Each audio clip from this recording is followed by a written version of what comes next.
My dear crypto degens, my warriors, my crypto gamblers, all the Sigma boys and some girls, welcome back. This is your friend, Plan FOMO, and let's do another market update because we have more and more data on our charts on the crypto market leader, Godfather, Bitcoin. So without wasting anyone's time here, let's jump straight into your charts. And today I will talk only about Bitcoin's market structure because it is a crypto markets leader. No stupid thumbnails, no background music, only a raw and pure data, no hopium. And I want to see more precise and more clearly. I want to try to connect all of those dots to be more accurate at those levels that I highlighted that I wanted to show you guys.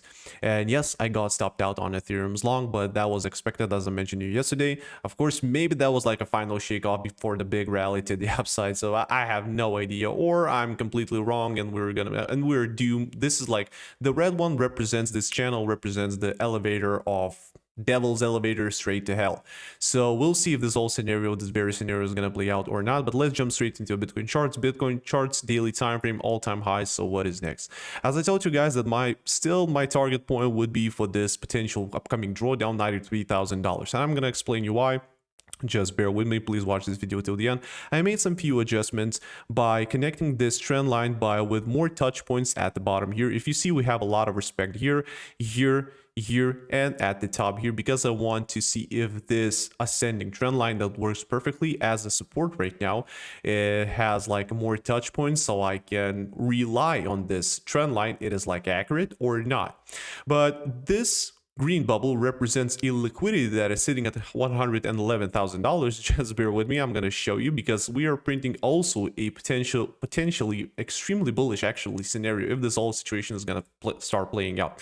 Of course, I want to make some few adjustments here at the top, because we already know that we have a lot of supply, a lot of resistance here by taking all of those touch points. Let me just be a little bit more accurate by connecting all of those supply zones.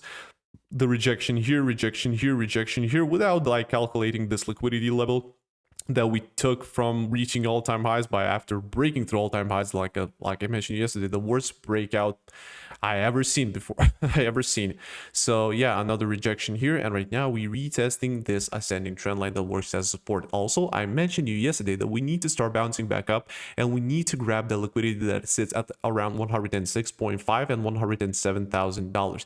That's what happened on the lower time frame. We jumped straight to the upside, got rejected here, and right now I'm getting more and more confirmation that this descending devil's channel is confirmed, because we have like multiple rejections here. We have like at the bottom here, after like a previous small retracement, we have a connection here, and of course the mid-range is connected as well. So I'm trying to project, or we are printing exactly the same. Of course, that was the previous one on the left side was a little bit similar to a wedge pattern, but still trying to connect all of those dots that represents and illustrates a descending trend. So I'm trying to illustrate here a descending trend that could send the price, after a clean breakdown through this ascending trend that works as a support, straight to $93,000. 0.5 golden Fibonacci level.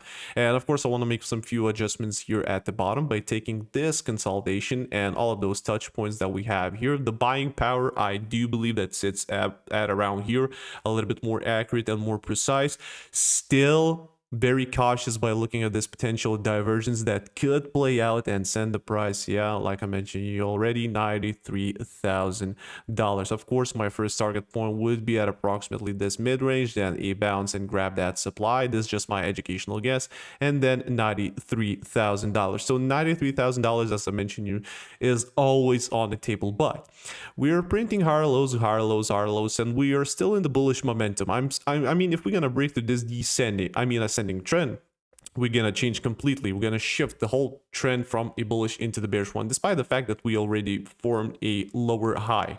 But it does matter at this point, because I'm looking what is happening at the bottom. Maybe at the top we're just getting rejected and consolidating into something bullish.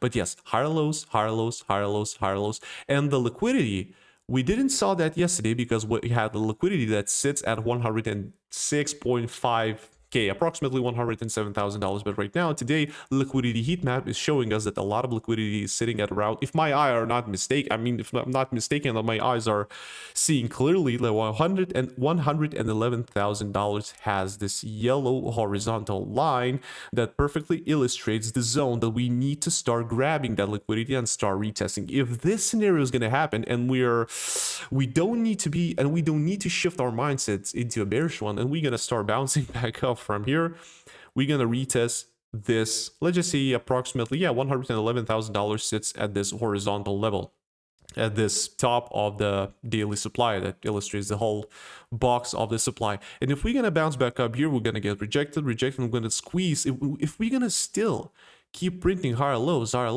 we're printing an extremely bullish market structure. This is the only scenario right now that I'm seeing. Of course, I cannot time the market, how long is it gonna take, but still, this is like the most, let's just see, the only one bullish scenario that I'm seeing right now. And this is your window after a clean breakout.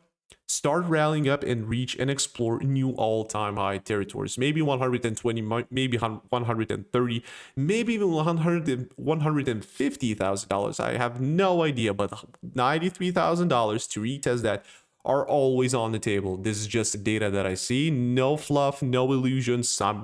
I don't care. This is the things that I see on the charts. And of course, by looking on the CME futures gaps on the Bitcoin charts, daily time frame, CME gap is perfectly showed us and illustrates that there's like a gap between approximately, yeah, $93,000. But the question is, are we already retested this gap and this is it? We won't gonna retest one more time, or we need to see like a flash crash, let's just see like a strike with the lightning, and to start forming something bullish like a wedge pattern or whatever, well, in general, to retest one more time. So I'm questioning myself, or this is like our window at my perfect indicator that shows me that I need to be cautious, because like, yeah, the money flow, everything is leaving the market. Fear and greed waves are also going down. So the $93,000 at the end of the day, screw you guys, always on the table. Like one day, yes, one day we're bullish, the second day we could be bearish. Every single day after printing another daily candle, we can shift our mindsets. I can shift my mindset completely because we're printing and we're having more and more data on our charts. For my crypto bulls, the one thing is pretty clear right now. We need to break through this stupid descending channel in order for us to stay bullish. Then we're gonna grab the liquidity from $111,000. And if we're gonna be lucky enough, not from the first breakout, we're gonna get rejected and still gonna respect maybe some kind of, we're gonna form a demand zone. We're gonna keep printing higher lows, and this is your window. This is your pattern. This is your bullish pattern. I like to call this pattern FOMO, explosive pattern, because after explosion, every single one of you are, I don't know, going into the FOMO phase. So this is the only window. This is like the only bullish scenario I'm seeing right now. If not, if this ascending trend line is going to get destroyed, then yes, need to fill once again this gap, bounce back up, $93,000, because this is the key level. This is where the demand, and this is like where the majority of the support or buying power is sitting at. So yeah, that is pretty much it. And yeah, I know it's Friday. Probably you're planning to go out, to chill, to go party, but this is just not me. I mean, need to keep my eyes on the prize, because yeah, I got stopped out also on Ethereum, as I mentioned you. So it is what it is. This is the game I chose to play. And if that was like a final shakeoff, I got stopped out on Ethereum, this, first of all, this is my fault because I didn't follow my plan. I didn't need to enter a buy long position, because my buy long position was at that key level, as I mentioned yesterday. I'm not going to show you Ethereum charts here. You can go and rewatch the whole video from yesterday. But if that was like a final shakeoff, I'm going to be pissed. So that if everything is going to start rallying up like crazy to the upside, and we're completely wrong, because we don't need to be bearish, because in general, Bitcoin looks extremely good, extremely decent, besides that there's like a war going on in the Middle East. Everything looks actually decent. The market leader is strong, and unless we're gonna break this ascending trend line once again, unless we're gonna break it, we're gonna change the whole character, retest supply. Blah. to the downside. So this is my bearish scenario, and that was my bullish scenario. So I got stopped out on Ethereum. It is what it is. I mentioned you yesterday that I'm planning to get smoked on Ethereum. And yeah, crypto degens, that is pretty much it. That is my quick market update for this Friday. And I'm going to see you in the next one. And probably on Sunday, we're going to jump on the long ass live stream. So stay tuned, subscribe, like to the channel, and peace out.